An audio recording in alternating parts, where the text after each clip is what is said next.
Alors, c'est une joie d'être ensemble encore une fois ce matin. Puis, ce matin, un matin comme les premiers dimanches de chaque mois, on va prendre le temps de célébrer le repas du Seigneur ensemble, de célébrer ce que le Seigneur Jésus a fait pour nous. Mais juste avant, on va prendre le temps de regarder dans la parole le passage que le Seigneur a placé sur notre voie ensemble ce matin dans Luc au chapitre 22. J'aimerais vous inviter à tourner dans Luc chapitre 22. Le chapitre 22 de Luc, c'est un long chapitre. On est rendu dans les versets 54 à 71 et c'est ce qu'on va lire ensemble ce matin alors qu'on veut comprendre ensemble la parole de Dieu. Donc, Luc chapitre 22, les versets 54 à 71. La parole de Dieu dit ceci. Après avoir saisi Jésus, ils l'emmenèrent et le conduisirent dans la maison du souverain sacrificateur. Pierre suivait de loin. Ils allumèrent du feu au milieu de la cour et ils s'assirent. Pierre s'assit parmi eux.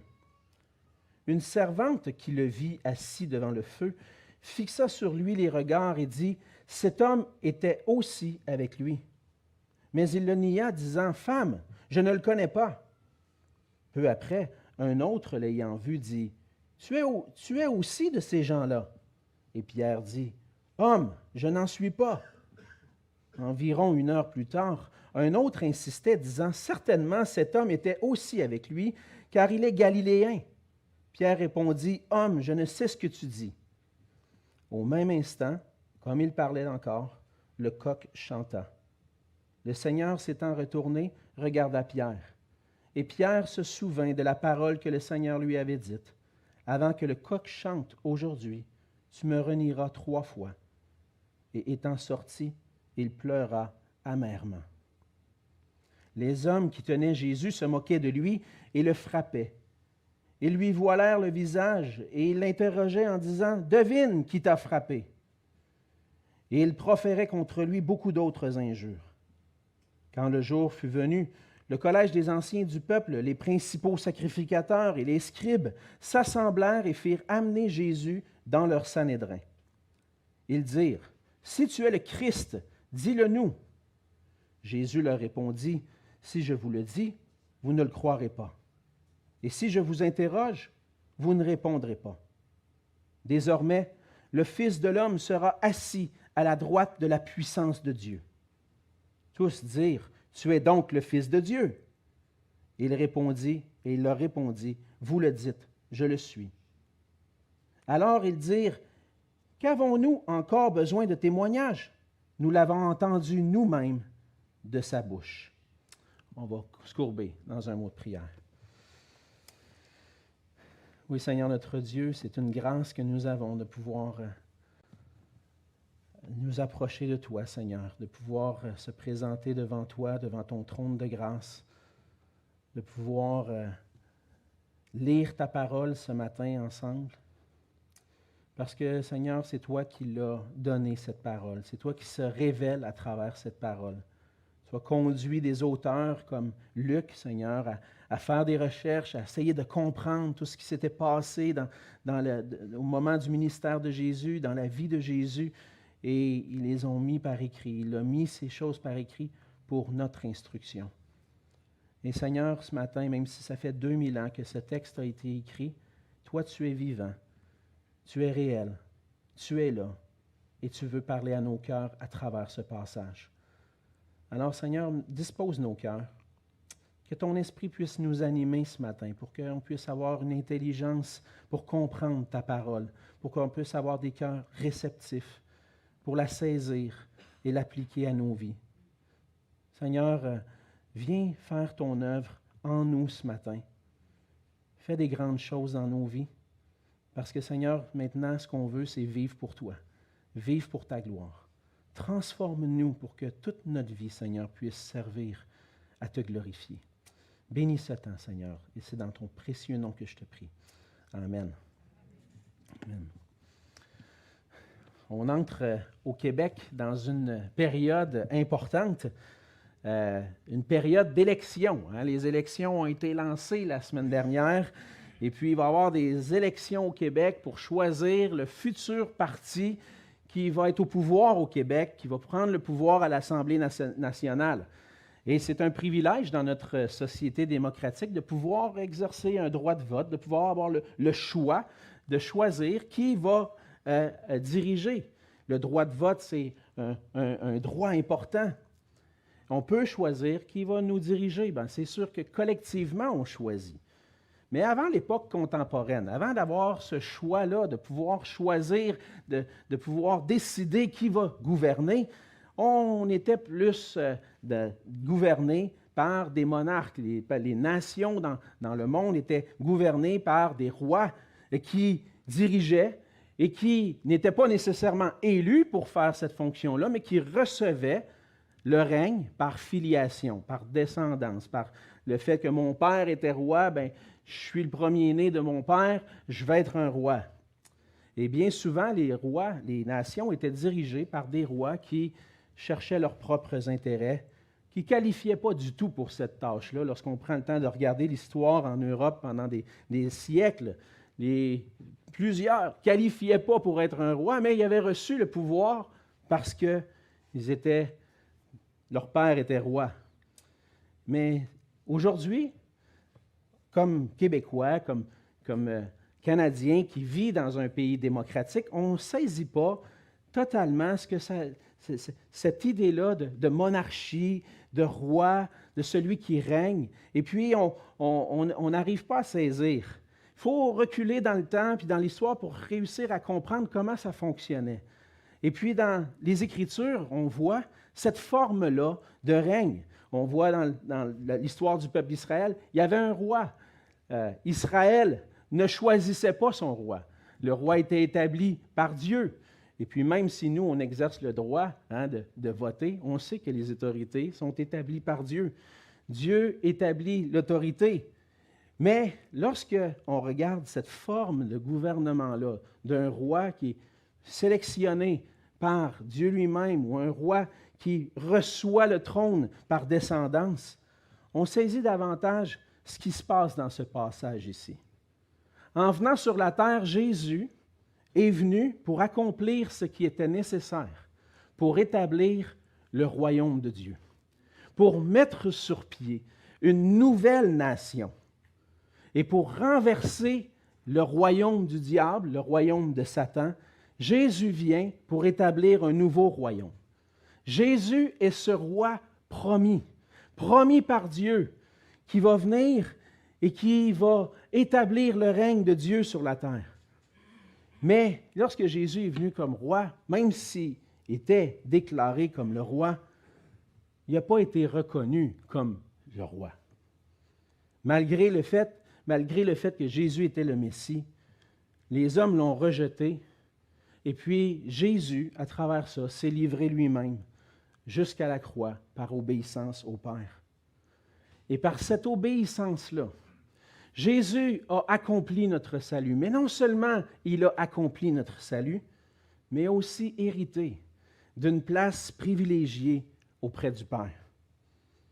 Malgré tout ce qu'on peut entendre sur Jésus dans notre société, en lisant l'Évangile de Luc, on est placé devant un récit historique qui a une grande portée encore pour nous aujourd'hui. Lorsqu'on lit le récit de Luc, il y a quelque chose d'extraordinaire qui est en train de se passer dans ces moments-là. Ce n'est pas ordinaire ce qui se passe. Un homme qui vient sur la terre et qui prétend être le Fils de Dieu, ce n'est pas ordinaire. Et puis, ça nous amène à nous poser la question, est-ce que cet homme-là, qui est venu dans l'histoire, qui a déclaré être le Fils de Dieu, est-ce que moi, je le reconnais de cette façon-là? Qui est Jésus pour moi? Est-ce que je crois ce que Jésus dit à propos de Jésus? Est-ce que la Bible dit à propos de Jésus? Quelle position est-ce qu'il occupe pour moi dans l'histoire de l'humanité? Quelle position est-ce qu'il occupe dans mon cœur? Comme chrétien, on va affirmer que Jésus est le roi qui est venu pour donner sa vie, pour nous sauver de nos péchés. On est d'accord avec ça. On est chrétien, on croit en Jésus. Oui, Jésus, c'est le roi. Par contre, il va nous arriver parfois de ne pas vivre pleinement cette réalité-là. Lorsque les gens vont parler de spiritualité ou d'éthique, des fois, on va avoir de la difficulté à affirmer la vérité qu'on croit sur Jésus dans des situations comme ça. Et quand on vit des épreuves, des difficultés, on a la difficulté à s'en remettre à celui qui règne, à Jésus. Dans le passage de ce matin, on voit que Jésus, après avoir été livré, est conduit dans la maison du souverain sacrificateur. Et il va comparaître devant le Sanhédrin. Jésus a été trahi par un de ses disciples, livré pour être mis à mort. Et puis les dirigeants du peuple vont le maltraiter et chercher une raison pour pouvoir le condamner. Et dans cet événement-là, dans ce passage, on voit 3 scènes différentes. 3 scènes qui nous amènent à réfléchir sur qui est Jésus. Premièrement, on voit un des disciples, Pierre, qui suit Jésus, puis l'attroupement qu'il y a autour de Jésus. Il va suivre, il va essayer de voir qu'est-ce qui se passe. Ça, c'est la première scène. La deuxième scène, on la voit dans les versets 63 à 65. C'est Jésus qui est maltraité par les hommes dans la maison des souverains sacrificateurs pendant la nuit. Et troisième scène, c'est Jésus, lorsque le jour vient, qui comparaît devant le collège des anciens, devant le Sanhédrin. Et ces 3 scènes nous présentent une vérité importante qui a plusieurs implications pour nous aujourd'hui. Et ce matin, on va voir ensemble que Jésus est le roi, condamné par les hommes, mais élevé à la droite de Dieu pour régner éternellement. Jésus est le roi condamné, mais élevé à la droite de Dieu pour régner éternellement. C'est ce qu'on voit entre autres dans le premier point. Là, on voit que les hommes vont arriver à le condamner, mais avant ça, on voit que Jésus est le roi qui est renié par son propre disciple. Pierre va renier par 3 fois Jésus.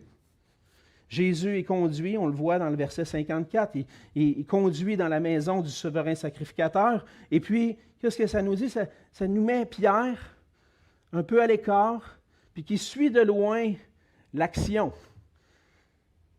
Il n'est pas allé avec Jésus directement, mais il suit de loin, il regarde qu'est-ce qui va se passer. Et puis, Jésus est conduit dans la maison du souverain sacrificateur. Et puis, à cette époque-là, c'était Caïphe. On voit ça dans Matthieu, qui était le souverain sacrificateur. Et selon les historiens, Caïphe possédait une grande maison. C'était quasiment un manoir, comme on pourrait dire aujourd'hui. Il possédait une grande maison qui faisait qu'à l'intérieur, dans la cour intérieure, en fait, c'est une maison avec une cour intérieure où ils ont préparé un feu. Donc, on peut s'imaginer la scène, la grande maison de Caïphe, on entre, et puis au milieu, il y a une cour, on prépare un feu, on se réchauffe, c'est la nuit, il commence à faire frais un peu à cette époque-là de l'année. Pierre suit de loin Jésus, puis là, s'amène un peu dans cet attroupement-là autour du feu. Il est curieux de savoir comment tout ça va finir. Et pendant qu'il est dans la cour en train de se chauffer, Pierre entre en discussion avec les gens rassemblés. Hein? On peut s'imaginer Pierre en train de jaser. Ah ouais, je ne sais pas trop qu'est-ce qui va arriver avec Jésus. Hein? Il était livré, là, je ne sais pas c'est qui ce gars-là. Qu'est-ce qui va se passer? Là, il y a une, on voit dans le texte, qu'il y a une servante, verset 56, qui le voit. Elle le voit devant le feu, puis elle le regarde. Puis là, elle le fixe. Vous savez, vous êtes déjà placé dans des situations comme ça, peut-être que quelqu'un vous fixe. Puis là, tu te dis, donc, qu'est-ce qu'il veut, lui? Pourquoi il me regarde de même? Là, tout d'un coup, elle dit, hey, toi, là, je t'ai vu tout à l'heure. Tu étais avec lui, là, dans le jardin. Tu étais avec lui au Mont des Oliviers. Oh, non, non, non, non. Non, non, non, non. Je n'étais pas là. Moi, je ne le connais pas, lui. Pierre va renier Jésus de cette façon-là. Il va renier et dire, non, je n'étais pas avec lui. Mais on peut se poser la question, mais pourquoi Pierre a renié Jésus?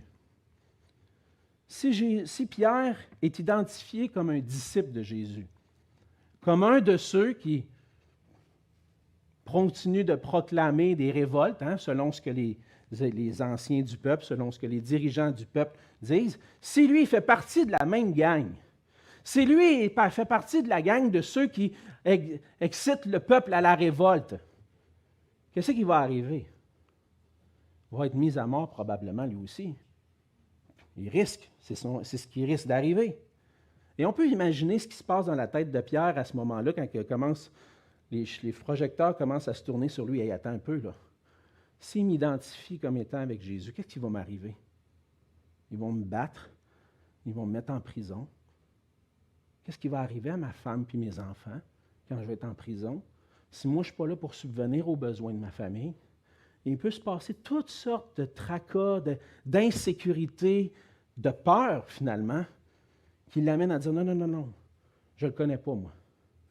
Pour rejeter, par peur, pour rejeter les blâmes qui pourraient être tournés vers lui. Mais ça va un peu plus loin parce qu'ils ne vont pas lâcher le morceau. Un petit peu plus loin, dans le verset 58, on voit qu'une autre personne le voit. Il dit, toi aussi, tu étais de ces gens-là. Toi, tu faisais partie de ses disciples. C'est là, ça s'en va un petit peu plus loin.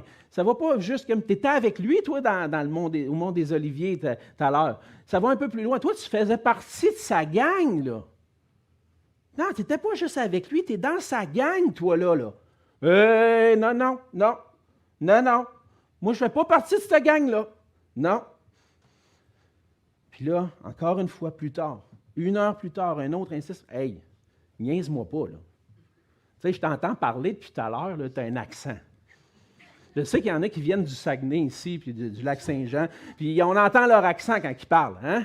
Ils ne peuvent pas passer à côté, c'est sûr. Toi, tu viens du Saguenay ou tu viens du lac Saint-Jean, c'est clair, ton accent te trahit. Mais c'est la même affaire avec les Galiléens. Un Galiléen qui vient à Jérusalem, on entend qu'il ne vient pas de la place. Hey, niaise-moi pas, là. Toi, tu viens de Galilée, tu viens de ce coin-là, de Nazareth, de la même place que lui, tu es dans sa gang. Je ne sais pas de quoi tu parles, toi. Par peur, mais Pierre s'enfonce dans son péché de vouloir être identifié à Jésus. Et lorsque Pierre est mis dans l'eau chaude, là, renie le Seigneur, qu'est-ce qu'on voit? On voit qu'au verset 60, le coq a chanté. Vous connaissez bien l'histoire. Jésus avait dit à Pierre, avant que le coq chante, tu vas me renier 3 fois. Quand Jésus annonçait sa mort, qu'il allait venir, qu'il allait être livré, qu'il allait être battu, Jésus encourageait ses disciples à prier. Faites attention. J'ai prié le Père pour pas que Satan vienne vous ébranler dans votre foi. « Ah, moi, Seigneur! » Hey! La prison, la persécution, aucun problème avec ça, moi, Seigneur. Et Jésus lui dit, avant même que le coq chante, tu vas m'avoir renié 3 fois. Eh, voyons, Seigneur, voyons. Je ne ferai jamais ça, voyons. On peut s'imaginer ce que Pierre disait. Mais là, quand le coq chante, le Seigneur, je ne sais pas où était, comment c'était disposé, mais probablement il était à une distance pour voir Pierre qui était proche du feu. Avec les discussions qui se passaient, le coq chante, puis Jésus regarde Pierre. Et là, Pierre, il dit, je me suis fait avoir. J'ai renié Jésus. Jésus l'avait dit, puis moi j'ai pris ça à la légère, mais c'est arrivé. Puis Pierre s'est souvenu de la parole que le Seigneur avait dit avant que le coq chante. Aujourd'hui, tu vas me renier 3 fois. Et quelle a été la réaction de Pierre? Il est sorti, puis il a pleuré amèrement. Le regard de Jésus sur lui, il a fait tout comprendre. J'ai renié le Seigneur Jésus. Puis on sait que Pierre, il aimait le Seigneur. Hein? On sait qu'il l'aimait, on sait qu'il était avec lui pendant 3 ans. Il était prêt à tout pour le Seigneur. Dans son cœur, il était certain. Mais à ce moment-là, placé dans l'eau chaude, avec la pression de dire, je vais peut-être être mis à mort, être battu, je ne sais pas qu'est-ce qui va m'arriver. Non, je ne le connais pas, lui. Et puis, des fois, on lit ces passages-là, puis on se dit, ouais, Pierre, franchement, tu n'étais pas fort. Pas fort, là. Honnêtement, là, moi, je suis prêt, moi, de me tenir pour Jésus. Ah ouais, amenez-les, le monde qui me questionne. Tu vas voir, moi, m'en répondre, moi, je suis pour Jésus. Aucun problème avec ça. Oui, on peut dire ça. Mais on peut se rappeler aussi bien des fois, puis on peut s'aider ensemble à se rappeler à bien des fois où tu aurais pu ouvrir la bouche au nom de Jésus, puis qu'est-ce que tu as fait? Rester sans rien dire. Quand tu te présentes au travail, un nouveau travail. Puis là, les conversations sont là sur l'heure du dîner. Puis on sait ce que ça peut être, des conversations sur l'heure du dîner. Hein? Puis là, tu es là, ça parle de sexualité, ça parle de toutes sortes d'affaires. Puis là, toi, tu es là, tu regardes ta soupe, puis tu manges. J'espère qu'ils ne me poseront pas de questions pour savoir ce que je pense de ça. J'espère que... Non, il ne faut pas qu'ils me regardent. Je ne veux pas embarquer là-dedans. Ça m'est arrivé des fois de dire, il me semble que ce n'est pas le bon moment. Là, ils sont comme 10 autour, là, puis moi, je vais être seul à dire le contraire. On va attendre un peu plus tard, peut-être qu'il va y avoir un meilleur moment pour comme, me prononcer sur ces sujets-là. C'est sûr qu'il faut user de prudence. Il faut être prudent puis avoir la sagesse. Mais bien souvent, on n'est pas prêt à dire « je vais me tenir debout pour Jésus ». Bien souvent, on a la tentation de, peut-être pas de dire « oh non, je ne le connais pas » ou « je ne fais pas partie de ses disciples », mais d'ouvrir la bouche puis s'identifier à Jésus puis témoigner de Jésus. On n'est pas prêt à le faire. Puis dans le fond, on ne veut pas être identifié comme un chrétien. La tentation de ne pas nous identifier à Jésus, de témoigner de lui est là, mais on doit rester ferme.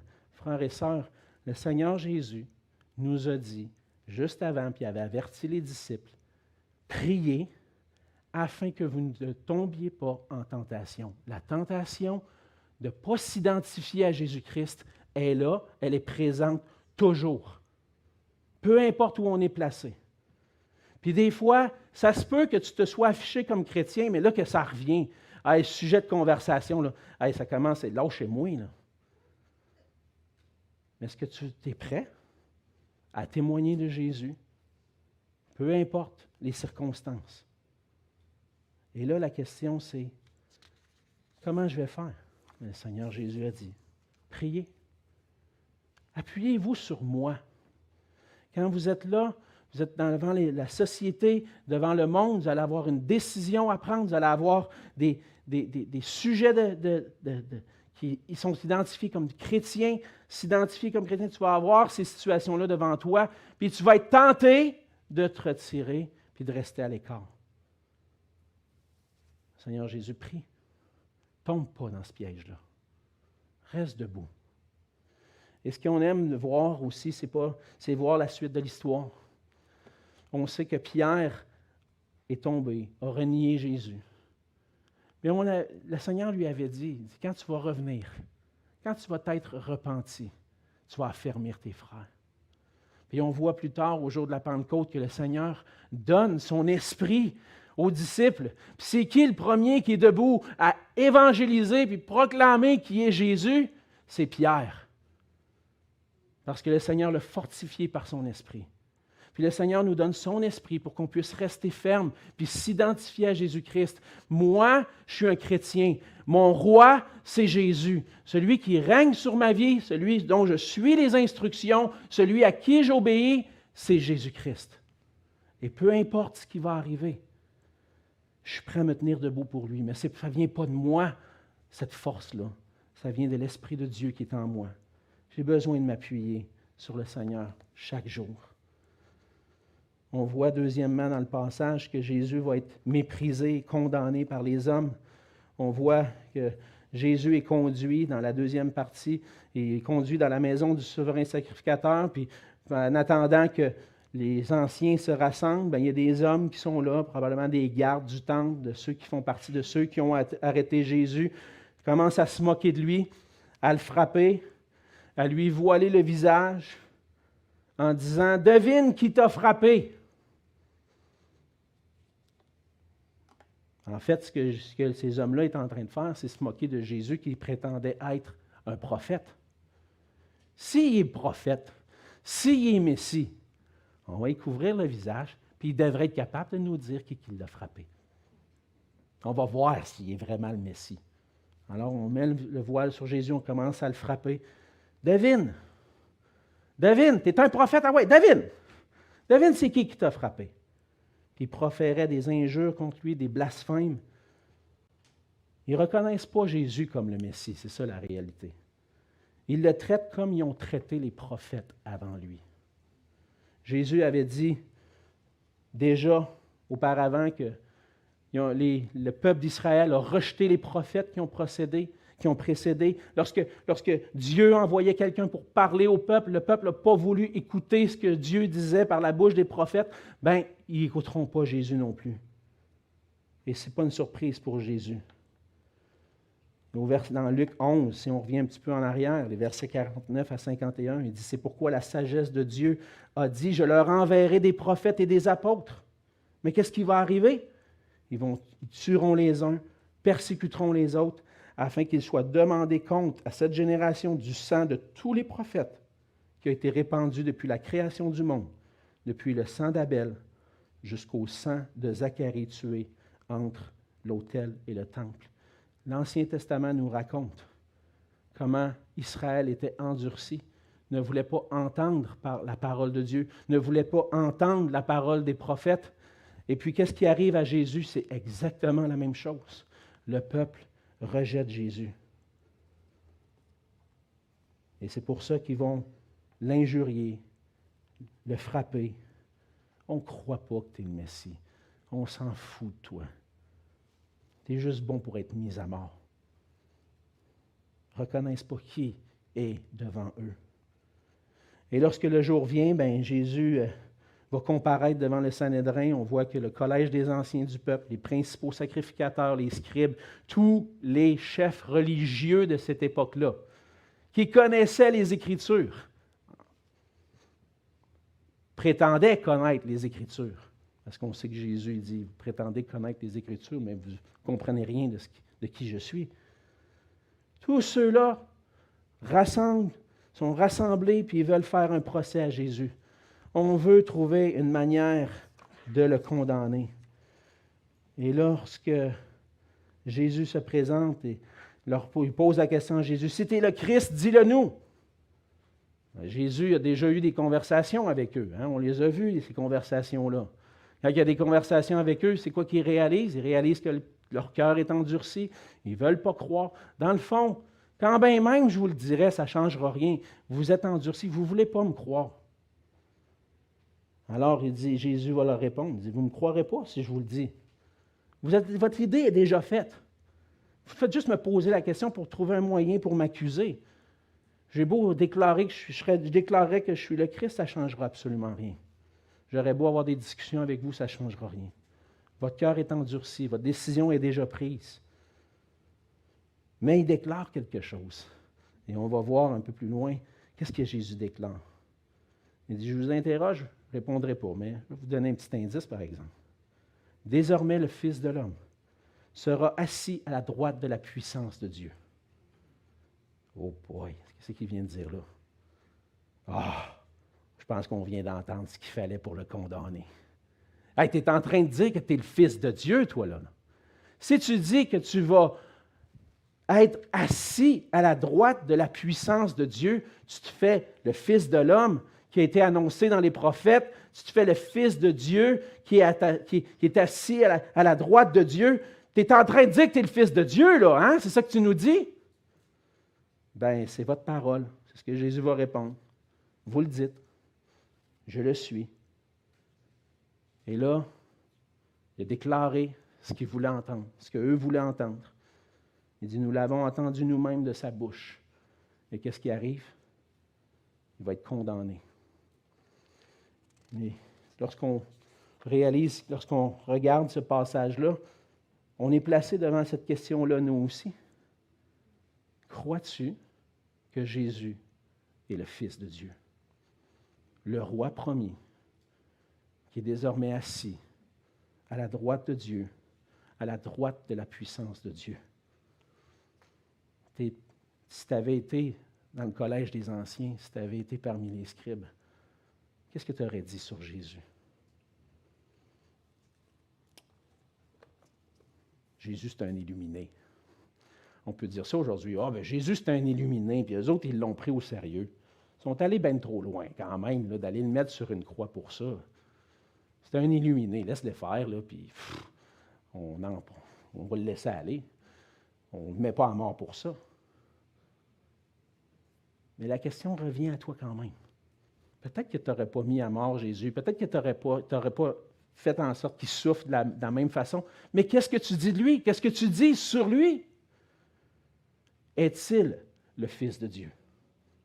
Parce que si tu réponds oui, ça a toute une implication sur toi aujourd'hui. Si tu réponds non, ça va avoir des implications aussi plus tard. La question est devant nous. Peut-être qu'on n'aurait pas condamné Jésus de la même façon qu'eux l'ont condamné, mais prendre position pour Jésus, ce n'est pas un choix. Ce qui est devant nous, c'est prends position pour Jésus, et si tu ne prends pas position pour Jésus, tu es contre lui. Qu'est-ce que tu choisis? Jésus déclare, « Désormais, le Fils de l'homme sera assis à la droite de la puissance de Dieu. » Et lorsqu'on lit le reste du passage, le reste de l'Évangile de Luc, on voit que Jésus a été mis à mort. Il a fait face aux injures, aux fausses accusations, à la souffrance. Tout ça, il l'a fait par choix. Lorsque Jésus a dit « Vous le dites, je le suis », qu'est-ce qui est arrivé? Il est allé tout de suite. Tout de suite, il a été condamné. Tout de suite, ça a ouvert la porte à sa condamnation. On pourrait dire, Jésus s'est condamné lui-même.